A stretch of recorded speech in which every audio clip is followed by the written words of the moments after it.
What's up, y'all? I am chomping at the bit to get on this microphone today. How's everybody doing? I hope you're having a great day. I am super inspired and excited.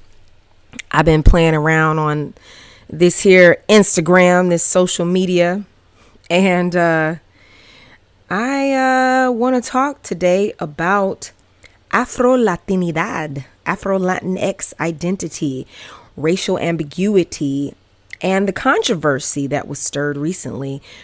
I'm getting my tea going. I got my water boiling. But I just had to sit down and jot a few notes down. This is going to be an interesting episode. This is a topic that I've always wanted to discuss. And I know this definitely won't be the only episode. Hey, oh, you hear it? You hear it? There's my water boiling. I'll be right back. You're listening to SayconTalks with Sengbloh. Yes, y'all. This is Sengbloh, and you are listening to SayconTalks. I just want to say welcome to all my new listeners. A special shout out to all my listeners across the United States. I have a lot of people in the ATL, of course, where I was born and raised, and also listeners in New York and Los Angeles. So shout out to all of you guys, and sending some love to my international listeners in Liberia, Nigeria, Algeria. Just shout out to everybody, Germany, everybody who's been interested in the podcast. I got my tea going. Today I am sipping on a raspberry leaf tea. It's good for women's health.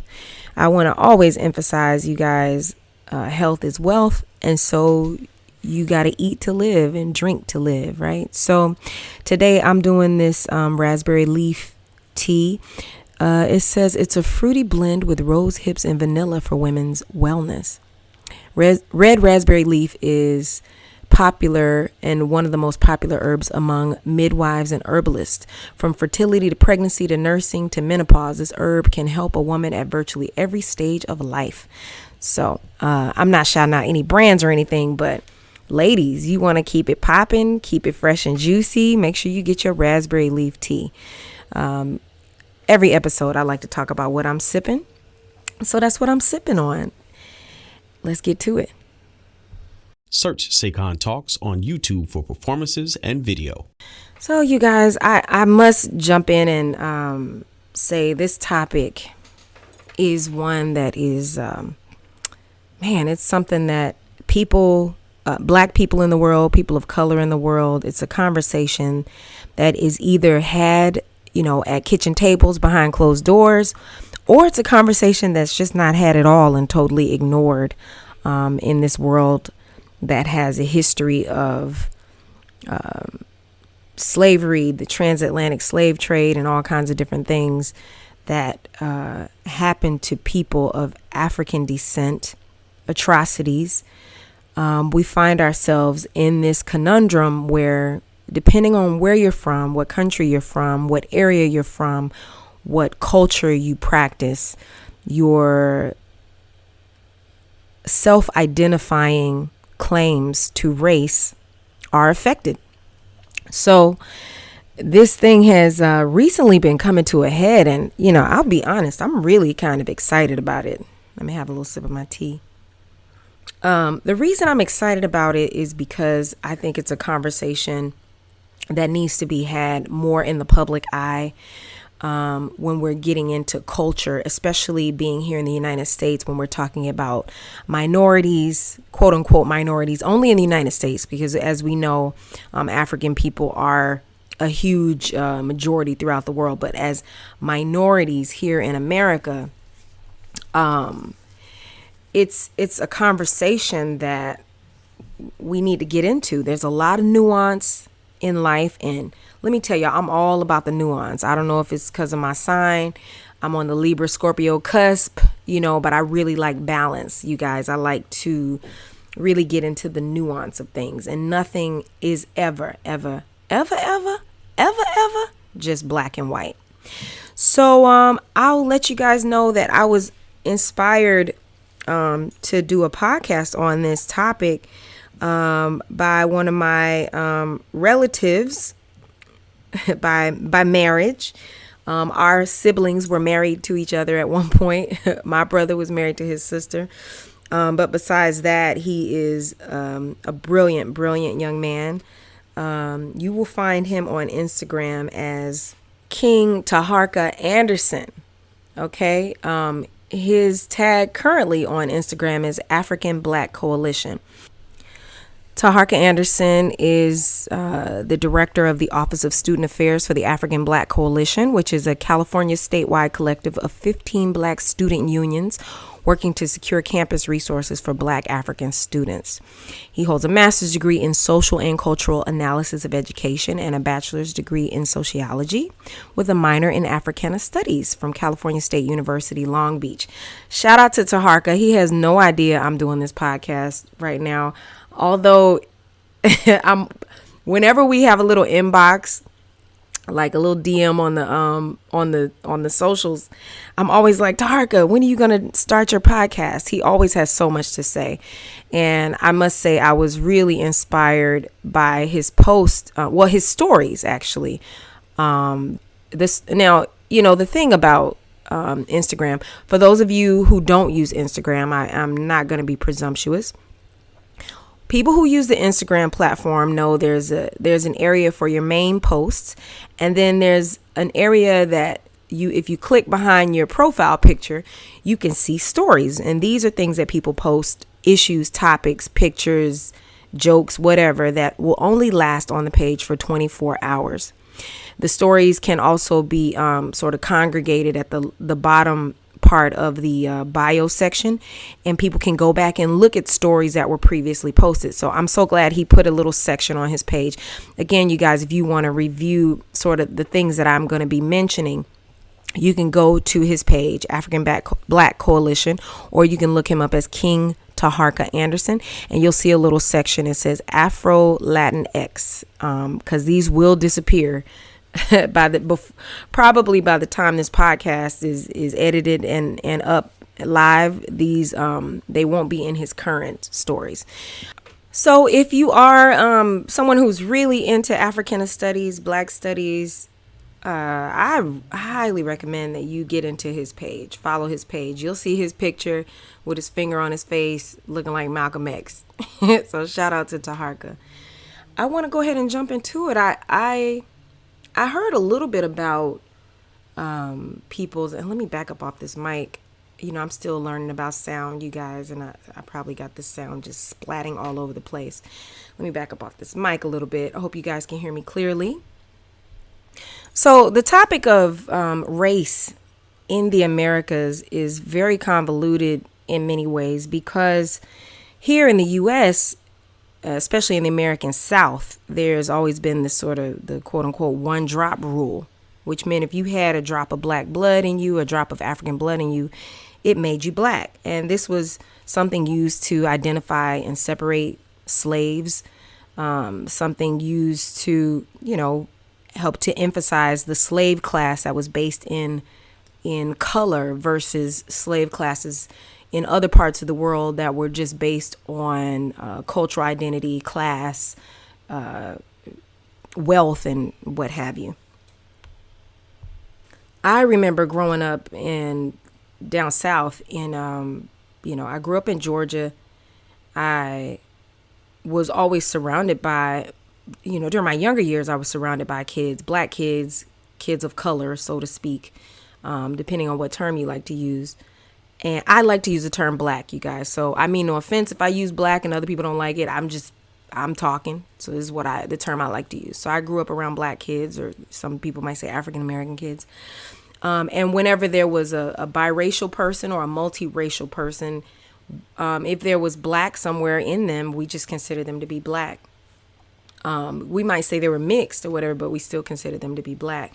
So it wasn't until I moved to New York. Let me also add in that the Latin community in Georgia that I experienced were mostly of Mexican descent, Colombian descent, Ecuadorian descent, and they often had the sort of Native American phenotype, we can get real deep when we start breaking down phenotypes and skin complexion and hair textures and this and that and the other. But per my experience as a Black woman, self-identifying Black woman, growing up in the South, kids who had that look, even if it was somewhat a bit of color, whatever people called it, we just called them Black.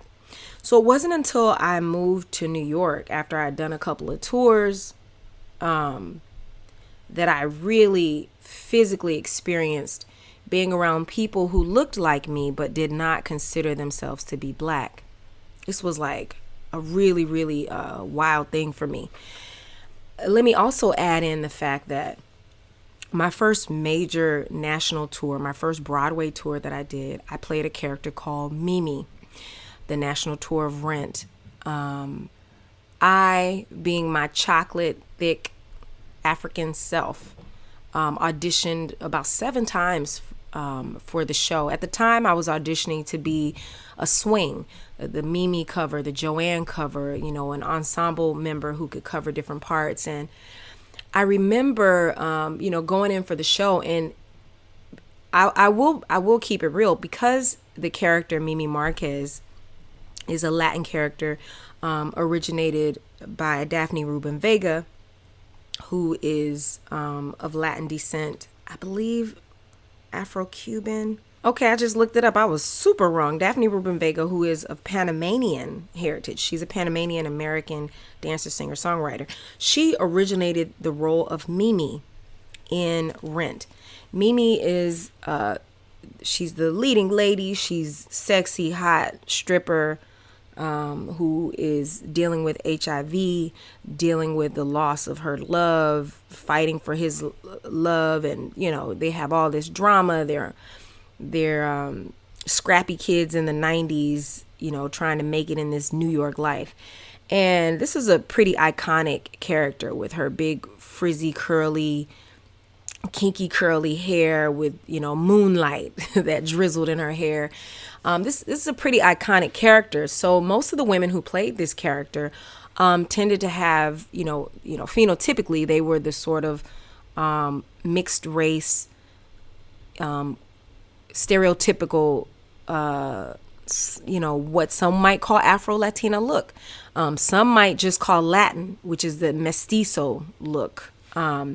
And I auditioned a bunch of times for this show. I thought I was going to be the swing, and lo and behold, I was cast as Mimi in the national tour of Rent.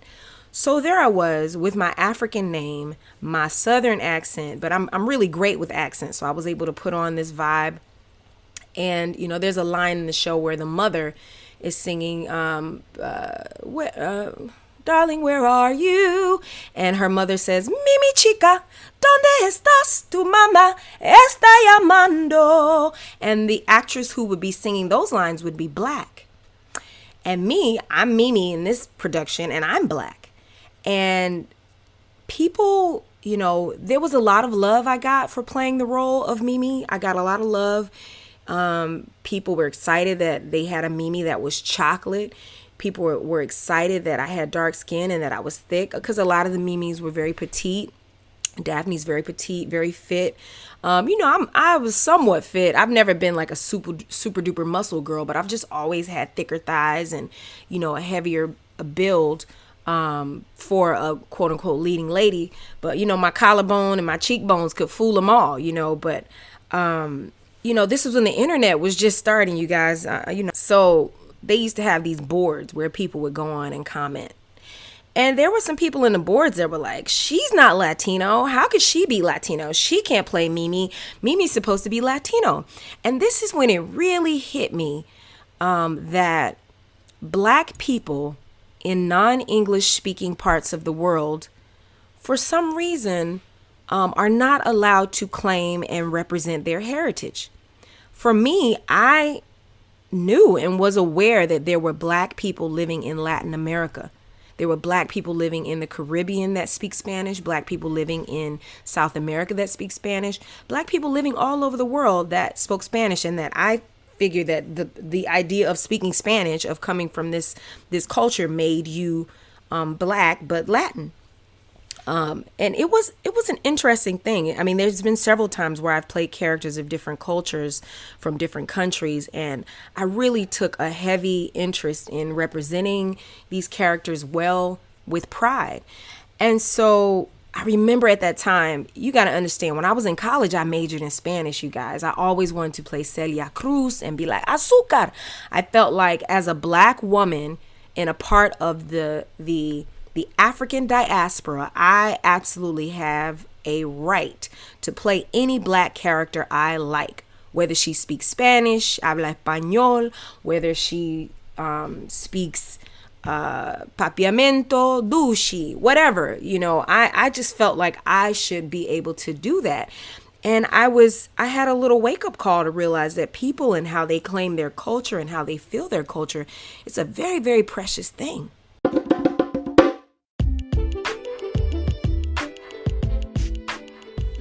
Follow Saycon Sengbloh on Instagram. Follow Vintage Pop Soul on Instagram. And follow SayconTalks on Instagram.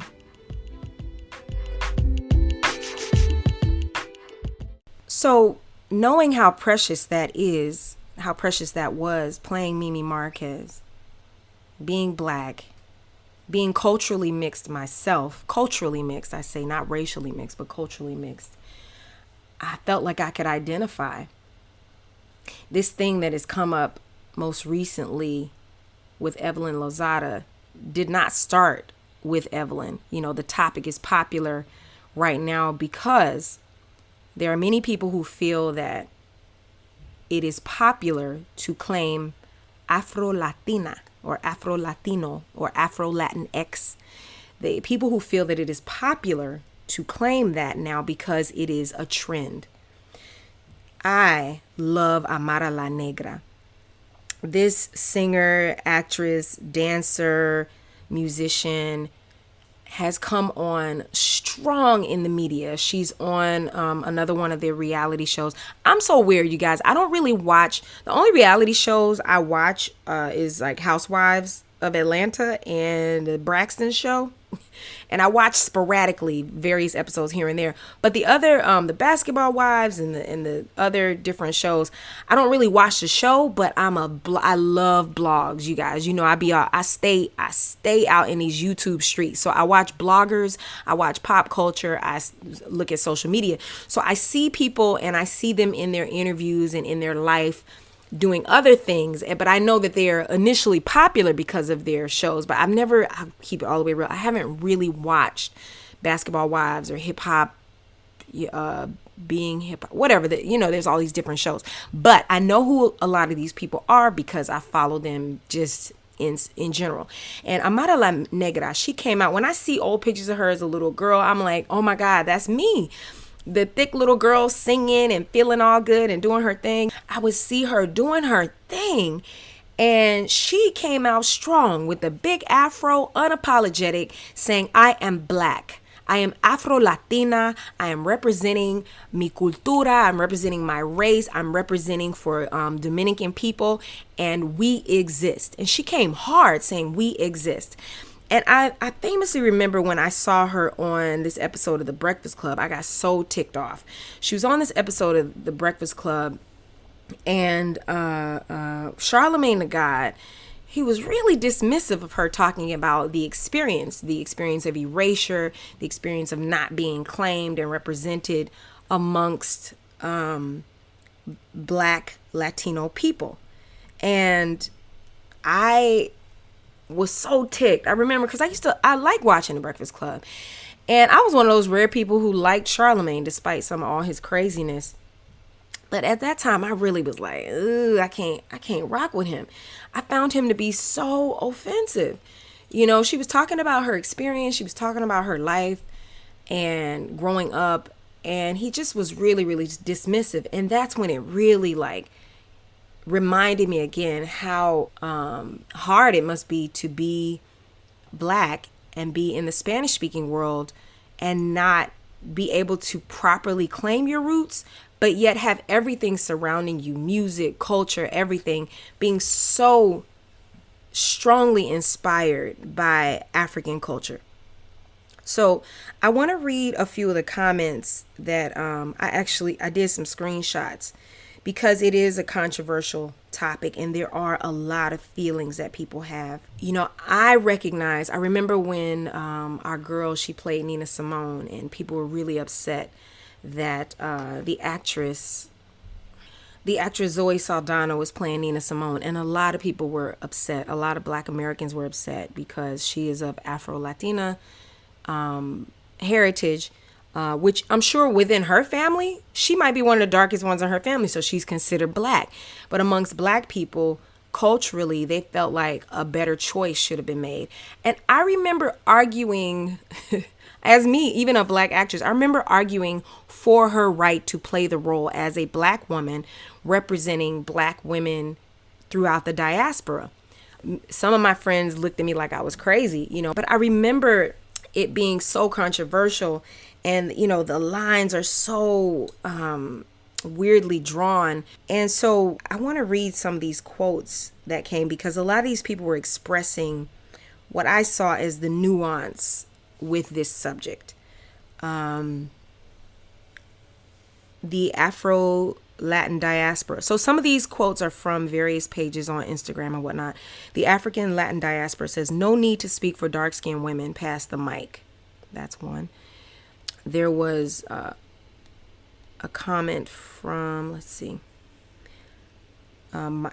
Migrant Scribble, which is Angry Alien. Some of these he got as screenshots on Twitter. All to say, there are other ways you can be in solidarity and also honor your ancestors without claiming to live a life that you simply haven't experienced. So yes, you can be Afro-descendant and not be Black. Now this is referencing, okay, the big controversy. I didn't exactly say what happened. Evelyn Lozada was in an interview where she was responding to people's claims or critiques that she was trying to be Black. And in that moment, she used it to express her pride at being Afro-Latina. Now, she's been a part of the social media, a part of the entertainment business. She's been out and about in America for quite a long time. And people were like really shocked and clutching their pearls. The reason they were clutching their pearls is because she has benefited, as people, in people's opinion, she has benefited and lived a life where she represented herself as Latina. She represented herself as, I believe, Puerto Rican. Yes, she's Puerto Rican. She has Puerto Rican ancestry, but she never specifically talked about her ethnicity or her race. And people felt like here she is all of a sudden pulling a Black card in order to, you know, make a point or to save herself from being considered to be racist or colorist. And the thing about it is, even within the Black community, within the Indian community, within the Asian community, there are various forms of colorism that exist between people who quote unquote represent the same race or the same culture.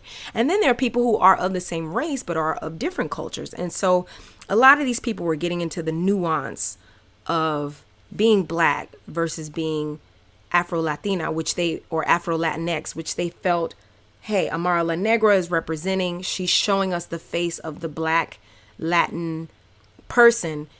And a lot of people were feeling offended, saying that mixed race people cannot come and, I guess, quote, take over this space. Oh, man, it's really tough, because all of the division amongst us definitely does not necessarily help us win. And when we are trying to better ourselves and we spend a lot of time arguing about, you know, what some might say is semantics, I think it can drag us down. But these conversations are also necessary because there's so many hurts and pains and issues that are happening because of it. But so, okay, here's another one. Nadira HLM was replying to Pagan Baby. It says, having Black DNA doesn't automatically make someone Black. There is no one drop rule in Latin America. She wouldn't be considered a negra in Latin America, nor would she experience what negras have to face. If she doesn't have a phenotypically looking Black parent, then she shouldn't claim Blackness. There's been a trend on non-Black mestizo-looking Latinos coining Afro-Latino and taking up space from actual Black-looking, darker-skinned Afro-Latinos. she is no different, and she's mainly taking up space. These are all quotes that Taharka posted on his stories from his Instagram. From 888 Maya, again on Twitter. Ever since the term Afro-Latinx became popular, white Latinas or Latinxes want to claim it and throw the "we're all black" shit out like, nah, it really doesn't work like that. You can be a black Latin, a white Latin, an Asian Latin. You don't get to say the N-word because of Latin ancestry.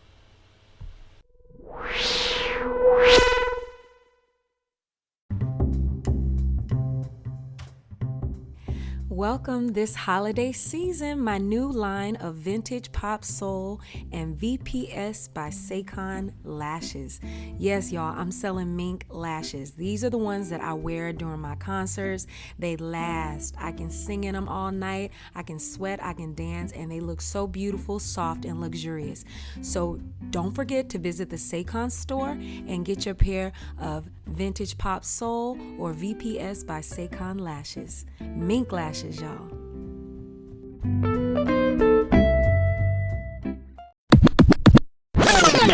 Hip hop, when I came in, I tell everybody I was the first Eminem. I grew up in the Bronx, and in junior high, I would battle 20 black dudes, and it'd be me, a little blonde kid, green-eyed kid, thinking he tough, talking wild shit at the battle, just battling everybody. And we was in the streets hard. I was like one of the most respected, feared gangster niggas in the streets. I knew that Latinos had a little bit more to say than Rico Suave or Mellow Mayonnaise, God bless them. But I knew there was niggas out there getting money like me who wanted to hear that real nigga shit, even though we Latinos. So I kind of knew, like, when I came out, I was like, I knew it was going to be like this energy to where niggas could relate. And in the future as well, like, bringing somebody like Big Pun in the game, it gave Latinos so much a sense of pride. And it's hard because people don't see it like that, because in a weird way, we were too black for pure Latino. Like, there's some pure Latinos that if you ain't rapping in Spanish or they ain't fucking with you, right? We too black for them. And then we was too Latinos for some black people in, like, let's just say Mississippi or some shit. We was like mutts in the game. And we knew that. So we just played our position and said, yo, you know what? We making music for everybody. We making great music, and we gonna represent the Latinos, but make sure we put out a phenomenal body of work and just make it credible and make it dope, that if anybody who was rapping, this would be hot shit. Yes, you are still listening to SayconTalks, and that was a sample of rapper Fat Joe.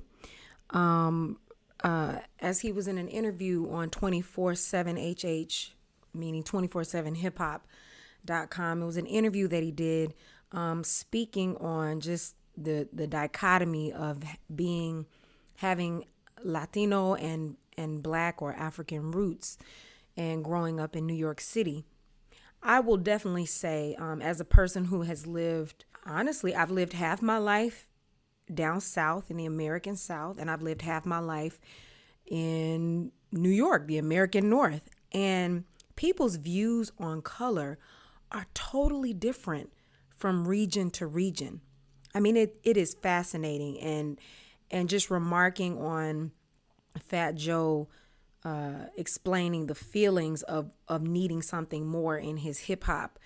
There are a lot of people who have argued recently regarding Fat Joe, Cardi B, and other Latinos that may be of African descent and their use of the N-word. Now, I will also say this is a generational thing. I'm a bit older. I live life. I represent a younger way, but the more mature side of me, growing up in Atlanta, the land of Martin Luther King, I'm not a big fan. I'm not a big fan of just overly casual use of the N-word. But I can't front. I definitely use it from time to time when I'm cracking a joke or two. But I have experienced just living in New York that people call each other nigga like it's going out of style. Like it is just like candy. They popping candies in their mouth. Like Black people, Latin people. I mean, it's a very popular thing culturally. And I see it all the time on the subway, walking down the street, like little kids, older kids, whatever. It's like a part of their culture. And another thing I'm going to say, which, I don't want to be telling on nobody, but I can tell on myself and other people. When I go to the African shop to get my hair braided or to get a hair weave or get extensions, sitting in the chair next to me is often a Latin sister or a Latin brother getting his cornrows braided just as well as or getting his locks, or a woman getting her locks twisted. It's always blacks and Latinos that are in there getting their hair braided, because a lot of times we're sharing some similar hair textures. But yet due to phenotype and or skin complexion, there's always these quote unquote differences. So I can see why Evelyn Lozada's comments were so controversial. And, specifically, there was, another layer of controversy, being that the woman who she was sort of charged with being super aggressive with was a woman whose parents are from Africa, from Nigeria, I believe. A very beautiful young woman who goes by the nickname OG, aka Ogom Chinjindu, of Nigerian descent. She was there was the whole controversy of her being misframed for being violent, when Evelyn Lozada was the one who was literally acting out acts of violence on everyone, throwing drinks and pulling hair and jumping over tables and all sorts of things.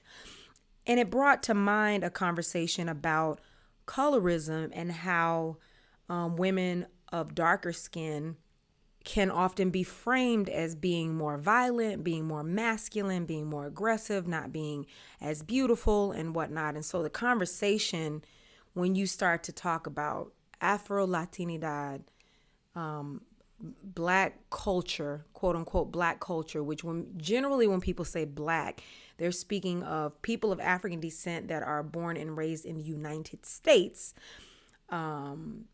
excluding Puerto Rico, because people who are of Puerto Rican descent, even though Puerto Rico is a part of the United States, would then consider themselves to be a part of Latinidad, right? So everything gets so complicated. And, I'm venturing into this conversation. I get brought into the conversation quite a lot because I've had, some decent success as an actress, and I am definitely a chocolate girl. I have an exotic name. There are some that will say I just look like an all-American apple pie black girl. And then some that when they see me, as soon as they see me, they just know that I have some descent from somewhere else. They start speaking French to me. They speak Spanish, whatever. It's very complicated, being an actress or being in the music industry, being in this world and seeing all the different prejudices that black women who are my hue, my shade, or even a little lighter or darker, the prejudices that we experience. I could see why there is such controversy when these issues are happening in reality shows. I must add that because I grew up down south, when seeing people, I have people in my family who are very light skinned, with gray eyes and a little blonde streaks in their hair and brown hair and different things. And, we all consider ourselves to be black. And again, that's because I grew up in the American South with the one drop rule and all of that. I want to read another quote that was really interesting from Fat Joe. He was, this was a quote, I believe he was on Hot 97 with Ebro, but XXL magazine, XXL.com, it was Hot 97, Ebro in the Morning. They pulled some quotes from this interview where Fat Joe, again, a rapper, very light complected rapper, green eyes, but some would call a phenotypically African facial structure.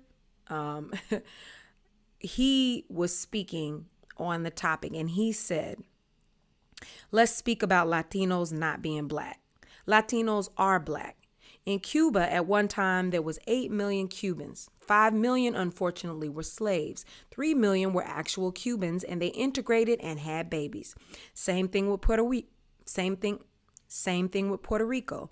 When we go to Loíza, when you talk about Santeria, that came from the motherland, Africa. Sometimes Latinos may even identify themselves with African and Black culture more than Black people. This ain't no crazy thing. Fat Joe ain't on crack. He know what he talking about. And I want to, make a remark about this because, I will say, we can't deny the African feeling that is very present in certain music that we hear from the Caribbean, from Latin America, the feeling of the drum, when they really get down and talk about how the African slave trade affected all of the world. There's a meme that goes around. It's a joke about a boat and saying that the boat didn't just drop people off in the area that is now known as the United States. The boat was dropping people off in what is now known as Brazil. It was dropping people off in the Caribbean, and we were all coming from that same boat. And somehow it's really interesting that English-speaking and French-speaking Blacks are generally considered to be Black, whereas the Spanish-speaking person of African culture, because of culturally the way that they considered mixing and whatnot, there was, a different cultural, different cultural levels to Blackness. I mean, there are words, like you go to Brazil in Portuguese, there are words to describe the different layers and different levels and different colors of people. And it's not as simple as black and white as we like to say it. Y'all hear that alarm going by. But I'm gonna just keep talking. There's another part where so that recently he released a new song, which again, Fat Joe, he released a new song that had a lot of controversy because it sampled Willie Colon and Hector Lavoe's Anguanile. Anguanile is a classic song that Fat Joe and Ebro in the interview, they acknowledged that a lot of people were sensitive about how Fat Joe reimagined this song. I'm gonna tell you the lyrics. He's like, ass up, face down, And when I first heard it, I was like, ooh, isn't that like when you see the video clip, the people are having a spiritual moment. They're like on the beach. It's very spiritual, and then it turns into like the rawest level of hip hop one could ever see. Okay. And Fat Joe says it might be a disrespectful sample for some. I'm not lying. I love Hector so much. I get it when somebody might be like, damn, that nigga touched the national anthem of Santeria. I get it, is what he says. And I'm not going to front. When I was watching it, I was like, ooh, because everything is tied to booty shaking and booty popping and, don't get it twisted. I like to twerk like everybody else, but, I always want there to be a place for the respectful Black woman to get her place in the world. And hip hop generally, in the last 10 years or so, has been so hypersexualized that we don't think about how there was a place where everything wasn't so sexualized. So I definitely thought about that when I first heard it. But then the same way that it happens with a lot of things, you get caught in the trance of the music getting into your system and just enjoying the flow and enjoying the vibe, Let me tell you, you guys, life is very sensitive. There's a lot of nuance in life. Life is not black and white. And again, I'm going to just stop right here and let you know this is my first time foraying into the colorism topic, and you will hear me do more topics on this. I'm going to do some interviews on this, and I really want to get into it. So thanks again for listening to SayconTalks. Please be sure to visit SayconTalks.com and learn about my new store, the Saycon store. I sell t-shirts when I sing at my concerts, and now I'm going to be making my t-shirts and my other products available online. So please check it out. Thanks again for listening. Visit SayconTalks.com for blogs, social, and merch. Like Saycon Sengbloh on Facebook. Honeywax.